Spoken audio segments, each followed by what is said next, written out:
Schönen guten Morgen, das ist der Jan Neinaber von Geld und Wissen und ich wollte euch gerne kurz etwas zum Thema Staatswerte oder Demokratiewerte erklären. Was hat das mit Geld und Wissen zu tun? Das hat vor allen Dingen deswegen mit Geld zu tun, weil die Bürger, die in einer Demokratie leben, für diese Werte bezahlen. Und sie bezahlen in der Form, dass sie freiwillig Steuern an den Staat abführen und der Staat dafür die demokratischen Werte aufrechterhält. Deswegen wollte ich als erstes mit euch klären, welche Werte sind das denn, die ein Staat in Anführungszeichen aufrechterhält.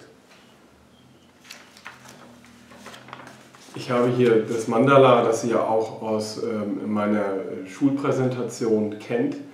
Und da sind Sachen abgetragen, die man so gar nicht merkt. Diese Staatswerte könnt ihr tagtäglich, umgeben sie euch, ohne dass ihr bemerkt, dass sie eigentlich ein besonderes Gut sind, die beispielsweise in einer Diktatur irgendwo im Kongo beispielsweise nicht gelten. Demokratie heißt Wahlfreiheit, Demokratie heißt Sicherheit, Demokratie heißt Straßenlaternen, nachts nicht überfallen zu werden. Demokratie heißt Gerichte, Demokratie heißt Gesetze, Demokratie heißt Wahlrechte genießen, Demokratie heißt Demonstrationsrecht genießen, das heißt, wenn euch etwas nicht gefällt, könnt ihr dagegen auf die Straße gehen.